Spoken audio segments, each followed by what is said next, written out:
छाता में पीसीएफ कृषक सेवा केंद्र पर हुआ किसान गोष्ठी का आयोजन। छाता शेरगढ़ रोड स्थित पीसीएफ कृषक सेवा केंद्र पर इफ्को द्वारा इफ्को नैनो तरल यूरिया एवं इफ्को नैनो डीएपी पर किसान गोष्ठी का आयोजन किया गया, जिसमें किसानों को इफ्को नैनो यूरिया व इफ्को नैनो डीएपी के बारे में जानकारी उपलब्ध कराई जा रही है। केंद्र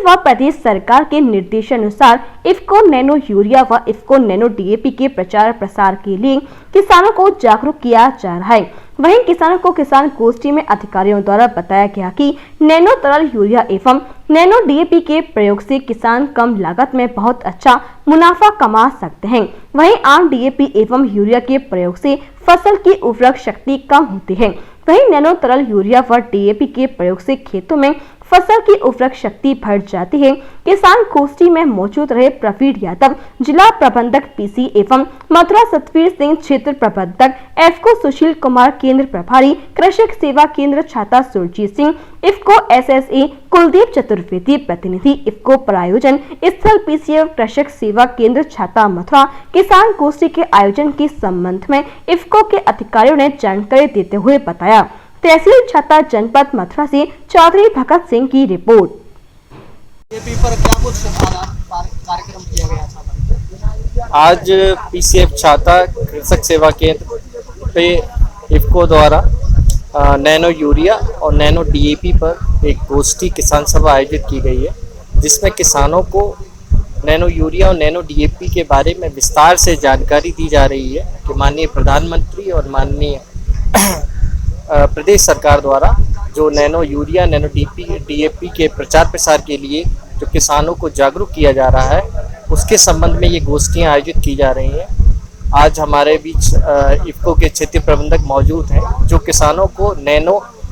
यूरिया और नैनो डीएपी के जो फायदे हैं, जो किसानों अंधाधुंध उर्वरक का प्रयोग कर रहे हैं और इसके जो फायदे हैं वो सारा विस्तार रूपक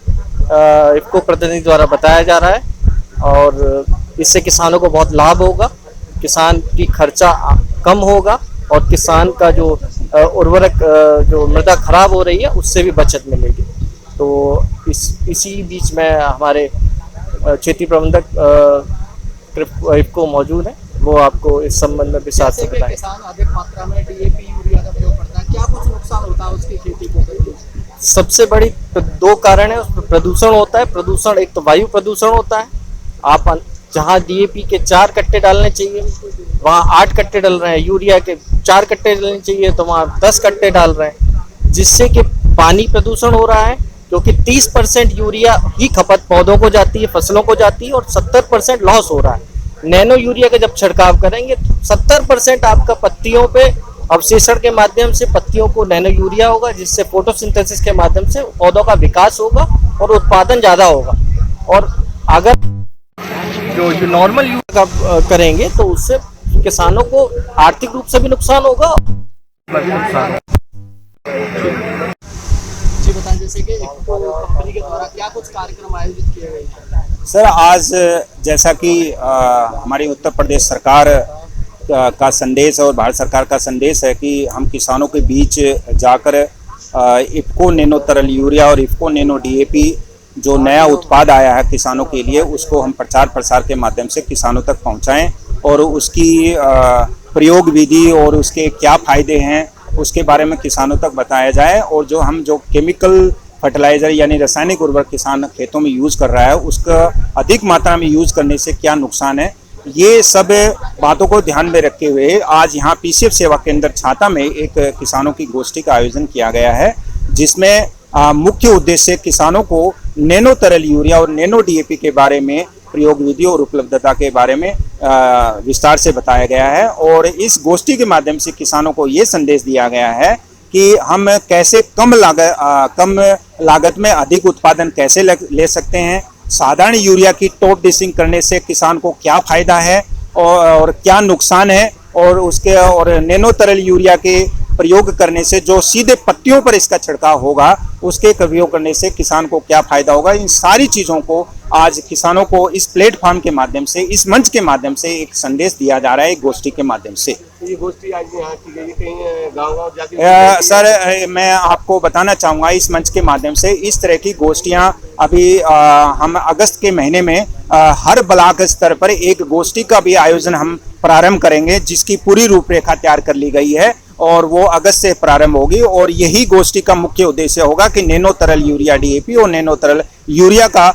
जागरूक करें किसानों को, अपने खेतों में इसका प्रयोग करें और उसके स्थान पर जो हम रासायनिक उर्वरक का प्रयोग कर रहे हैं वो कम करें, जिससे हमारा फायदा ये होगा कि जो हमारा पर्यावरण खराब हो रहा है वो सुरक्षित होगा और जो लागत बढ़ रही है किसानों की वो कम होगी और उत्पादन बढ़ेगा यदि किसान नैनो तरल यूरिया का अपने खेतों में प्रयोग करे। क्या इसमें सब्सिडी की सुविधा? जैसे कि आपने अभी सब्सिडी की बात बताई, नैनो तरल यूरिया पर इसकी कीमत जो है मात्र 225 रुपये है किसानों के लिए। इस पर भारत सरकार कोई सब्सिडी नहीं दे रही है, जबकि जो हम साधारण यूरिया है जो एक कट्टा किसानों को मिल रहा है 266 रुपये 50 पैसे में, भारत सरकार उसी पर करीब लगभग आपको 1742 रुपये एक बैग पर सब्सिडी देती है। यदि अगर किसान भाई एक बोतल नैनो तरल यूरिया को प्रयोग करे 225 रुपये की खपत लगेगी और अगर उसके स्थान पर अगर एक बैग साधारण यूरिया 45 किलो का कम कर दे तो भारत सरकार के लगभग एक बैग पर 1700-1800 रुपये की बचत होगी और वो जो पैसा बचेगा भारत सरकार का वो किसानों के लिए हम किसी रूप में विकास के लिए भारत सरकार काम करेगी। ये मुख्य उद्देश्य है।